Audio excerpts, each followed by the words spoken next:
रायगड जिल्ह्यात हवामान खात्याने पावसाचा रेड अलर्ट दिला असून जिल्ह्याच्या सर्वच भागात कमी अधिक प्रमाणात पावसाची संततधार सुरू आहे।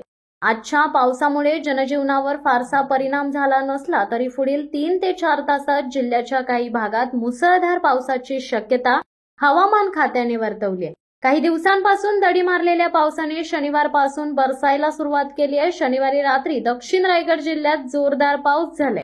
माणगाव तालुक्यातील गोरेगाव भागात ढगफुटी सदृश्य पाऊस झाल्याने अनेक घरांमध्ये पाणी शिरले होते।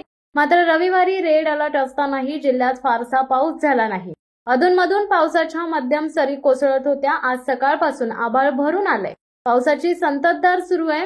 दरम्यान काल दिवसभरात जिल्ह्यात पाण्यात बुडून 4घांचा मृत्यू झाला। माथेरान इथे फिरायला आलेले 3 पर्यटक शॉर्लॉट तलावात बुडाले तर खालापूर जवळ बंधाऱ्यात बुडून एकाचा मृत्यू झाला।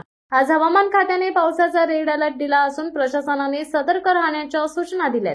रायगड जिल्हा तालुकानिहाय आरएफ दिनांक 16 जून 2025 सकाळी 8 वाजेपर्यंत अलिबाग 75 मिमी, मुरुड 88, पेन 65 मिमी, पनवेल 49.8 मिमी, उरण 96 मिमी, कर्जत 74.3 मिमी, खालापूर 108, माथेरान 62 मिमी, सुधागड 97 मिमी, माणगाव 104 मिमी तर तळा 145 मिमी, महाडमध्ये 93 मिमी, पोलादपूरमध्ये 160 तर श्रीवर्धनमध्ये 45 मिमी इतका पाऊस झालाय। त्याचबरोबर म्हसळ्यामध्ये 70 मिमी तर रोह्यात 65 मिमी असा एकूण पाऊस 1344.1 मिमी आणि आजचा सरासरी पाऊस हा 84 मिमी इतका पडलाय।